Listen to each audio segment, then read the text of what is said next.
Hello दोस्तों, कैसे हैं आप सभी लोग। एक बार फिर से स्वागत है आपका हमारे YouTube channel study with Yogesh में। कल जो पीसीएस मेंस का रिजल्ट आया उनमें चयनित या उनके जो साक्षात्कार के लिए जिन बच्चों का चयन हुआ है उन सभी छात्रों को ढेर सारी शुभकामनाएं। इसके अलावा बच्चों, चूंकि आदर्श आचार संहिता लोकसभा जो चुनाव के लिए लगने वाली है, कुछ ही समय है उसमें, लगभग आप मान के चलिए मार्च मिड में कहीं ना कहीं, या मार्च 10, 12, 15 के आसपास लग जाएगी। तो उससे पहले उम्मीद है कि कुछ विभागों में विज्ञापन प्रकाशित कर दिए जाएंगे, जहां तक मुझे लगता है कि कुछ विभागों में आने चाहिए। इसके अलावा आपके पास जो अभी विकल्प है उन पर बहुत बेहतर तरीके से आप लोग काम कीजिएगा, क्योंकि आप ये मत सोचना कि अभी आचार संहिता लग गई है या उसकी अभी पढ़ाई कोई भी, अगर बाई चांस कोई विज्ञापन अगर आपका प्रकाशित नहीं होता तो ये मत सोचिएगा कि हम ढीले पड़ जाएं, आराम करें और जब विज्ञापन आएगा तब देख लेंगे। आप अगर मेहनत कर रहे हैं तो मेहनत के बाद उसके बाद फिर कोई भी ऑप्शन मत रखिएगा कि आपका चयन किसी भी हाल में रुके, क्योंकि आपके पास अभी अगर वर्तमान में देखेंगे तो बहुत सारे एग्जाम आपके सामने पड़े हैं। आप अगर फिजिकली एक्टिव वाले स्टूडेंट है या कोई फोर्स में जाना चाहते हैं तो आपके पास दो विज्ञापन है, एक तो उत्तराखंड सब इंस्पेक्टर का और एक इसके अलावा आबकारी का एग्जाम। हालांकि आबकारी के फिजिकल में बहुत से बच्चे क्वालिफाई नहीं भी कर पाए हैं, लेकिन जिनका क्वालिफाई हुआ है उनके पास एक अच्छे चांसेस हैं आबकारी के एग्जाम को फाइनल लिस्ट में अपना नाम लेने का। ठीक है, कई बच्चे सोच रहे हैं कि सर ने आबकारी की क्लासेस बंद कर दी हैं आप जब से दरोगा का विज्ञापन आया है। बच्चों, ऐसा नहीं है। देखिए, आबकारी में मैं आपको पढ़ाऊंगा क्या, आप खुद सोचिए। मैं, क्योंकि उसमें जो मेन वर्ड मीनिंग वाले हैं, यानी उत्तराखंड के जो शब्द हैं, यानी शब्दकोश वाला जो पोर्शन रहता है, वो मैं आपको हफ्ते में एक आध क्लासेस दूंगा, तब भी काम बन जाना है आपका। क्योंकि आप देखिएगा पूरे प्लेलिस्ट से अगर आप खोल के देखेंगे तो उसमें जो सिलेबस है, क्योंकि सिलेबस क्या है उसका, 100 नंबर का जनरल सिलेबस है जो आपका बीपीडीओ में था, जो पटवारी में था, पुलिस कांस्टेबल में था, फॉरेस्ट गार्ड में था, हर एग्जाम में 100 नंबर का जनरल सिलेबस, यानी 40 की उत्तराखंड, 20 की हिंदी और 40 का जीएस प्लस रीजनिंग वाला पोर्शन आपका कवर करता है। ठीक है, अब इसके लिए ऐसा तो है नहीं कि अनोखा कुछ पढ़ना पड़े। जो बच्चे ये रोना रोते हैं कि सर ने ये आबकारी वाला कंप्लीट नहीं करवाया, कुछ क्या कराएगा सर, बताओ एक बार खुद सोचिए आप लोग ना। आपको इतनी मतलब एक समझ होनी चाहिए कि हाँ, हमने जो कंटेंट है सर ने कराया हुआ है, अगर आपका वो तैयार है उसको रिवीजन कीजिए, उसको रिवाइज कीजिए। करंट अफेयर्स की क्लासेस में बीच बीच पे दे रहा हूँ। इसके अलावा जो उत्तराखंड शब्दकोश से जो आपके टर्मोलॉजी जो से बेस्ड क्वेश्चन आते हैं, वहां पे आप फंसते हैं, वो क्वेश्चन करा ही दूंगा, बाकी कुछ अनोखा थोड़ा कराऊंगा। बताओ, अब आप जीएस 20 से 25 नंबर के आते, उसके लिए ऐसा तो है नहीं कि मैं पूरी पॉलिटी डीप में पढ़ाऊं, हिस्ट्री डीप में पढ़ाऊं या इकोनॉमी डीप में पढ़ाऊं। उसके लिए मैंने आपको सोर्सेज बताए हैं कि आप कम मार्क्स का जीएस है तो कम समय में आप अधिकतम मार्क्स कहां से, किन किताबों के माध्यम से आप ला सकते हैं। ठीक है, तो उम्मीद करता हूं वो चीजें आपको समझ आ रही होंगी। इसके अलावा चूंकि जनरल एग्जाम अभी आपके सामने नहीं दिख रहे हैं बच्चों, ठीक है, आने वाले समय में कंप्लीटली, मतलब ये मान के चले हम लोग उम्मीद करते हैं जैसे लोअर पीसीएस का आपका एग्जाम होगा या दोबारा उसका विज्ञापन आएगा, अपर पीसीएस का उम्मीद करते हैं कि विज्ञापन आएगा। इसके अलावा कई लोग कह रहे थे कि आरओ का मेंस दोबारा आएगा। आरओ नहीं आएगा बच्चों, जब तक फाइनल एग्जाम ये नहीं होता आरओ कहां से नया आएगा। ठीक है, हाँ, विधानसभा आरओ है तो वो अलग बात है, लेकिन यहाँ का नहीं आएगा। शासन का और जो अभी जो भर्ती प्रक्रिया गतिमान है उसके संबंध में आपका नया विज्ञापन फिलहाल के लिए आरओ का नहीं आएगा। ठीक है, कुछ बच्चे पुलिस कांस्टेबल के भरोसे बैठे हैं, कुछ कनिष्ठ सहायक के भरोसे बैठे हैं, और कुछ बच्चे ऐसे हैं जो ग्रेजुएट लेवल के किसी एग्जाम के भरोसे बैठे। तो बहुत से उम्मीदों में मतलब एक दुनिया टिकी वाली बात है। ठीक है, एलटी का एग्जाम के भरोसे बैठे हैं, प्रवक्ता के एग्जाम के भरोसे बैठे हैं। कहीं ना कहीं एक क्रूशियल टाइम बच्चों, एक प्रकार से एक ऐसा समय हमारे पास है जहां पे हम लोग क्या अधिकांश बच्चे ये उम्मीद लगाते हैं कि इस समय पे विज्ञापन जारी होंगे, क्योंकि आगे आचार संहिता लगने वाली है। ठीक है, देखते हैं कि कौन सा विज्ञापन यहाँ पे प्रकाशित होता है, कौन से विभाग का विज्ञापन यहाँ पे निकलता है, और आप लोग फिर अपनी उस हिसाब से तैयारी करेंगे। लेकिन ओवरऑल अगर आपका जो भी है, जिस तरीके से आप लोग पढ़ रहे हैं, जैसे आप लोग आगे बढ़ रहे हैं, आप ध्यान रखिएगा बच्चों, आपकी विज्ञापन प्रकाशित होना एक जगह है, उसका एक पॉइंट है। ठीक है, एक हिस्सा है आपकी टोटल तैयारी को, क्योंकि विज्ञापन प्रकाशित होने के बाद हर कोई जानता है कि डबल जोश से वो पढ़ाई करता है, यानी उसके दिमाग में रहता है कि हाँ, विज्ञापन आ चुका है, अब मुझे इसी एग्जाम के ओरिएंटेड होकर अपनी तैयारी को करना है। लेकिन अगर जब तक विज्ञापन प्रकाशित नहीं होता, ये भी ध्यान रखना है कि पढ़ाई भी डिस्टर्ब नहीं होनी चाहिए। हालांकि मन लगाना बहुत मुश्किल होता है, क्योंकि हम लोग ये सोचते हैं कि यार जितनी जल्दी चीज़ें अगर हमारे सामने आ जाए उतने बेहतर तरीके से हम लोग आगे प्रिपरेशन करेंगे, तो दिमाग में चलता है बच्चों कि यार होगा नहीं होगा। तो आने वाले समय में मान के चलिए इस 2024 में आपको फिर से कई ऐसे विभाग है जहां पे आपको दोबारा भर्ती जो होगी या आपको दोबारा एग्जाम देने का मौका मिलेगा। तो अपनी तैयारी को चार चांद लगाने का मौका मत छोड़ना। ठीक है, चूंकि हम लोगों ने, मैं आपसे पहले कह रहा हूं, जो मेरे ऐसे स्टूडेंट जो पहले से जुड़े हैं या जिन्होंने पहले से पढ़ा हुआ है, उनके पास तो मैक्सिमम चीजें कवर है। यानी आप देखना, अधिकांश चीजें आपको सिर्फ वर्क किस पे करना है। जैसे आजकल उत्तराखंड का बजट पास हो गया, अब आपको बजट वाले सेशन को और आर्थिक सर्वे वाले सेशन को बहुत बेहतर तरीके से तैयार करना होगा, क्योंकि आप अब जो एग्जाम का पैटर्न हो चुका है उसमें देखना, आप 4 से 5 नंबर का आर्थिक सर्वे और बजट से मिला के क्वेश्चन आते हैं। यानी 40 नंबर की उत्तराखंड में 4-5 क्वेश्चन ऐसे आते हैं जो बजट और आर्थिक सर्वे के रिगार्डिंग होते हैं, उससे संबंधित होते हैं। तो वो वाला पोर्शन आपका अगली प्रायोरिटी में होना चाहिए। जो ऐसे स्टूडेंट जिसका लगभग कोर्स कंप्लीट है, जो अपने रिवीजन के फेज पे है, उसको क्या करना है, बजट प्लस आपका आर्थिक सर्वे। अब आप कहोगे सर आर्थिक सर्वे बजट आप करा दीजिए, वो कराया जाएगा, थोड़ा सा समय लगेगा उसमें, क्योंकि जब तक बजट की जो प्रॉपर एक हिसाब से विभाग ने अपनी वेबसाइट पे जब तक अपलोड नहीं करते उस पीडीएफ को, तब तक बजट के सेशन के लिए थोड़ा सा आप लोग वेट करिएगा। आर्थिक सर्वे वगैरह मैं कराऊंगा, क्योंकि आर्थिक सर्वे हमने 2 बार कर लिया, यानी इससे पिछले बार और उसके पिछले बार वाला। यानी अब हमें ये पैटर्न पता है कि आर्थिक सर्वे में हमने क्या क्या चीजें पढ़नी है। तो फर्स्ट टाइम पे आर्थिक सर्वे पढ़ने में थोड़ा सा समय लगता है, लेकिन जब हम दोबारा आर्थिक सर्वे पढ़ेंगे तो अब बहुत जल्दी आर्थिक सर्वे हो जाएगा। 3-4 क्लासेस के अंदर आप लोग कंप्लीटली आर्थिक सर्वे समझ जाएंगे उत्तराखंड का। और आजकल का पैटर्न ऐसा है कि आर्थिक सर्वे से क्वेश्चन पूछे जा रहे हैं, ठीक है। तो कहीं ना कहीं आपको ये चीज भी ध्यान रखनी है कि हम लोगों को अपनी जो तैयारी है, जो अपनी रणनीति है, उसको अगर हम आगे की ओर लेके जाते हैं तो उसमें यह देखना है कि कौन से पोर्शन को हमने अपनी पढ़ाई में इंक्लूड करना है, कौन से एक नया चीज ऐसी हो सकती है। अब आप बार बार उत्तराखंड का इतिहास पढ़ें, हिंदी के वही चीजें घिसी पिटी चीजें पढ़ें, उसी में समय व्यर्थ करें तो कोई फायदा नहीं, वो तो सिर्फ रिविजन के फेज पे आ गया, ठीक है। आप रिवाइज कीजिए, बस टच में बने रहना।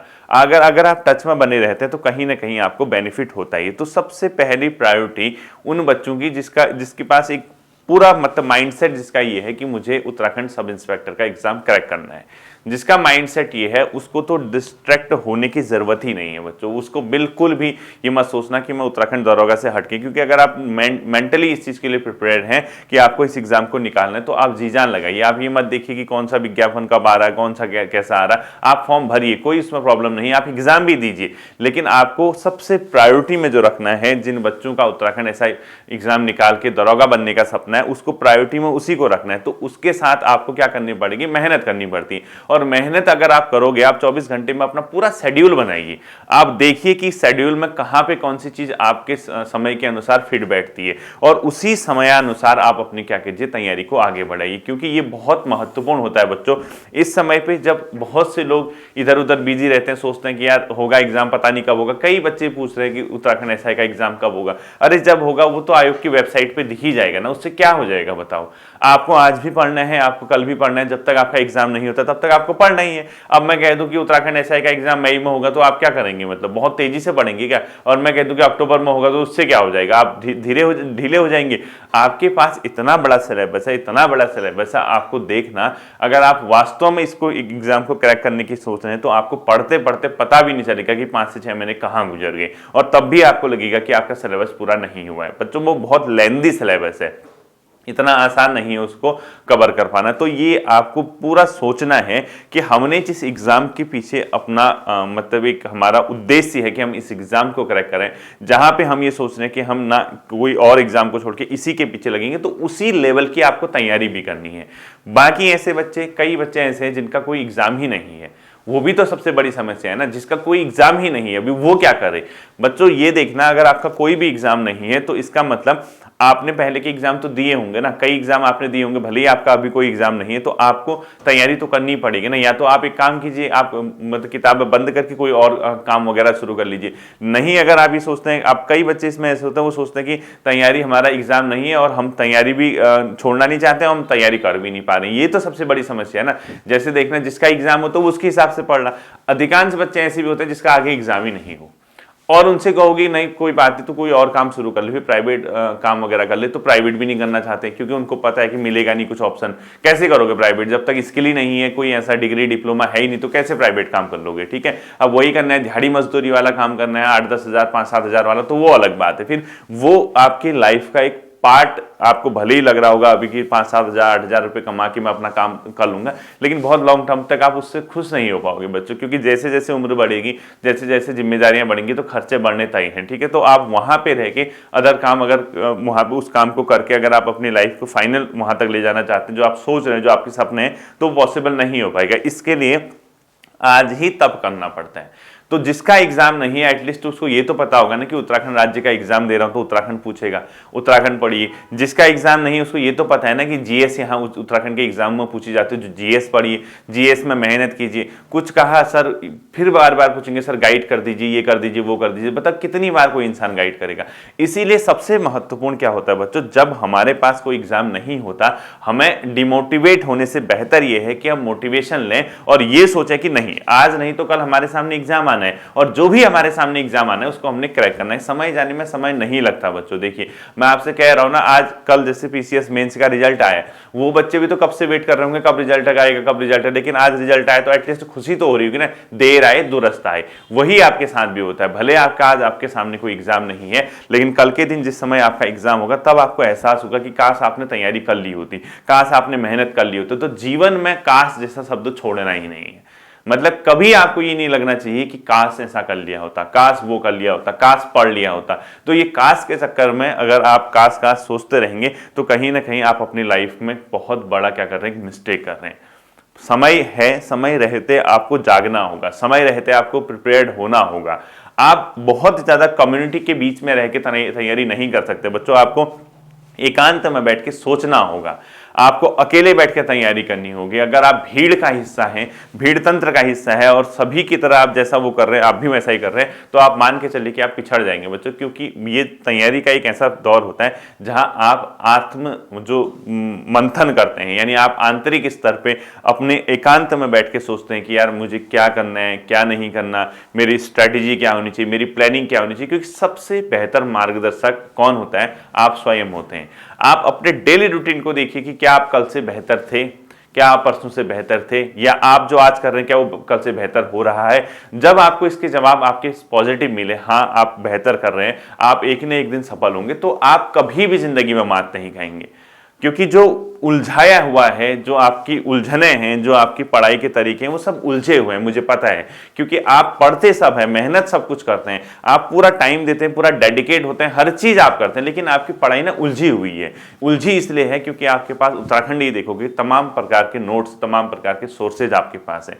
कभी आप कुछ पढ़ते हैं, कभी कुछ पढ़ते हैं, कभी कुछ पढ़ते हैं, लेकिन एग्जाम में कुछ और ही आता है। वो उसका सबसे बड़ा प्रॉब्लम आपके सामने ये, कभी आपने एग्जामिनर के माइंडसेट को नहीं पढ़ा।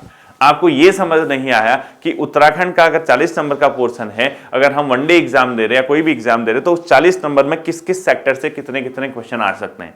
ऐसा माइंडसेट आपका बना ही नहीं।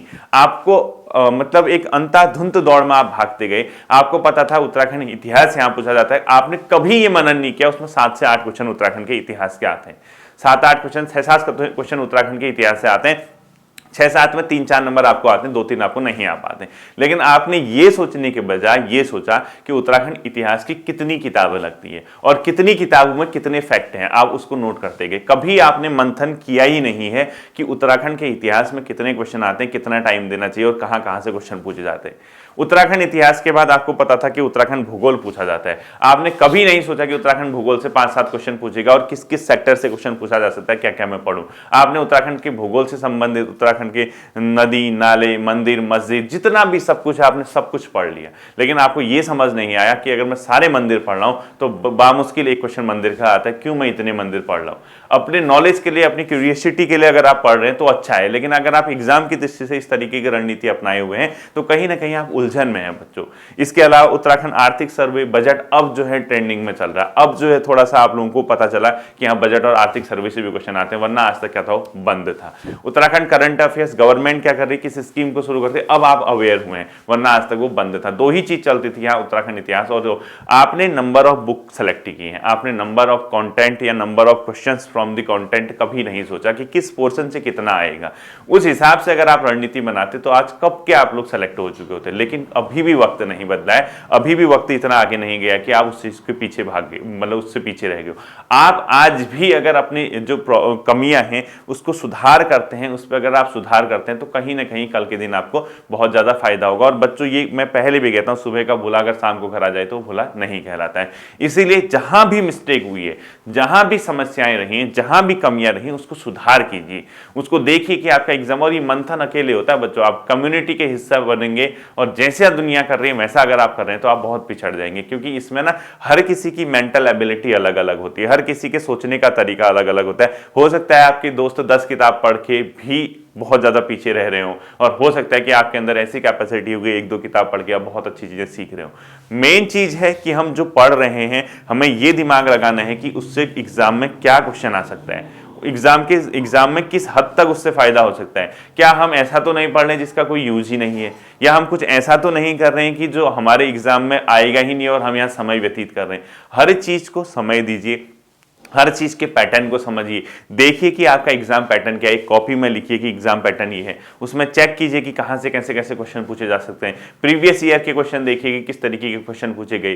ठीक है, तो तब जाके एक प्रॉपर तरीके से आप क्या कर पाएंगे, अपनी तैयारी कर पाएंगे, तैयारी को अंजाम दे पाएंगे, और उसके बाद आप अंतिम रूप से चयनित हो पाएंगे। तो बच्चों, आज ही मैं आपसे कह रहा हूं कि ये मत सोचना कि कौन सा विज्ञापन आपके सामने है, कौन सा नहीं है, एग्जाम है या नहीं है। मैं तो आपसे कह रहा हूं कि देखना, आप इस साल के एंड होने तक एक आध एग्जाम होके उसका फाइनल रिजल्ट और भी आ जाएगा, जिसका विज्ञापन प्रकाशित ही नहीं हुआ है। उनमें एक आध एग्जाम, 1-2 एग्जाम ऐसे होंगे जो आप भरेंगे, देख लेना आप लोग, आप भरेंगे, फॉर्म फिल करेंगे और अंतिम दिसंबर एंड तक उसका फाइनल रिजल्ट भी आ जाएगा। 1-2 एग्जाम आपको ऐसे दिखेंगे। तो ये आपको अवेयर रहना है, क्योंकि अधीनस्थ सेवा चयन आयोग ने आपको देख ही रहे हैं कि अभी हालांकि 31 दिसंबर वाला रिजल्ट नहीं आया, वरना उससे पहले उनकी स्पीड देख ली होगी आपने। वो कुछ भी कर सकते हैं, कभी भी कर सकते हैं। अभी थोड़ा सा चुनाव का माहौल है, थोड़ा सा, क्योंकि एडमिनिस्ट्रेशन जो होता है चुनाव में बिजी होता है, तो एग्जाम कराना थोड़ा सा मुश्किल, टफ टास्क रहता है किसी भी संस्थान के लिए, क्योंकि आप अगर एग्जाम कराएंगे तो आपको उसी तरीके की व्यवस्थाएं करनी पड़ती है। क्योंकि अभी इलेक्शन की तैयारियां चल रही हैं, ट्रेनिंग वगैरह के टाइम आएगा, सब लोग वहां बिजी रहेंगे, एडमिनिस्ट्रेशन वहां बिजी रहेगा, तो कहीं ना कहीं थोड़ा सा ढीला यहाँ पे कोई भी जो है मतलब एग्जाम कराने वाली बॉडी पड़ जाती है। लेकिन जैसे ही आपकी आचार संहिता खत्म होगी, आपको पता नहीं चलेगा कि कितनी जल्दी जल्दी आपके एग्जाम हो रहे हैं। तो इसीलिए मैं कह रहा हूं, कुछ भरोसा नहीं है कब कौन सा एग्जाम करा दें। तो अगर आप उस हिसाब से तैयार नहीं होंगे तो फिर आप अपने आप को कोसेंगे। तो आज ही आप सोच लीजिए कि आपको किस तरीके से कैसे आगे बढ़ना है, पढ़ाई कीजिए, जो कमी है उस पर काम कीजिए। बाकी मैंने आपसे पहले कहा कि गाइडेंस और बीच बीच में जो जहां आपको समस्या होती है, जैसे मैथमेटिक्स की क्लासेस चल रही है आजकल दरोगा के लिए, हिंदी का ऐसा पोर्शन जो सबके लिए उपयोगी हो, जो अधीनस्थ सेवा चयन आयोग के सिलेबस में भी, वो टॉपिक हम लोग कवर करेंगे कल से हिंदी के। तो तब जाके आप कहीं ना कहीं एक पूर्ण रूप से तैयार हो पाएंगे। सिर्फ यूट्यूब के भरोसे, सिर्फ कोचिंग संस्थानों के भरोसे ही नहीं होता बच्चों, आपको अपने स्तर पे अपनी मेहनत को भी ध्यान रखना है। आप अगर किसी के बनाए हुए नोट्स को डिक्टो पढ़ते हैं, सेम उसी तरीके से पढ़ जाते हैं, तो फिर तो पढ़ने वाले इतने बच्चे हैं, सिलेक्शन कहाँ होगा इतने बच्चों का एक साथ, बताओ। ऐसे अगर जैसे मेरी ही क्लासेज अगर सब वही पढ़ते हैं, उसी से अगर सिलेक्शन हो जाएगा, तो फिर इतने बच्चे हैं, इनका सबका हो जाना चाहिए। उसमें सबसे महत्वपूर्ण क्या है, क्लासेस के साथ साथ आपने स्वयं को कितना समय दिया है, कितना समझ के पढ़ा है, कि आप भीड़ तंत्र के हिस्सा थे या आपने अकेले स्वचिंतन किया, स्वमनन किया, उसके बाद आप अपनी तैयारी को आगे बढ़ा रहे हैं। ठीक है, इन सब के साथ इन बातों पे आप लोग गौर करेंगे और देखेंगे कि कहाँ कमियां हैं, कैसी कमियां हैं। और ये मत सोचना कि एग्जाम नहीं है, हम लोग अभी नहीं पढ़ रहे हैं, इस तरीके की चीजें मत लाना। अपने माइंड में सेट करना कि 1 से 1.5 साल का आपके पास समय है, इस 1-1.5 साल के अंदर कोई भी एग्जाम आपके सामने आए, आप उसको क्रैक करेंगे। ठीक है, तो बाद में पछताने से अच्छा है अभी से हम लोग उस पर वर्क करें। होपफुली ये बातें आपकी समझ आई होंगी, आप लोग इस पर चिंतन मनन सब कुछ करेंगे और अपनी तैयारी को लगातार जारी रहेंगे। फिर मिलेंगे अगले सेशन पर, अपना ध्यान रखिएगा। Thank you.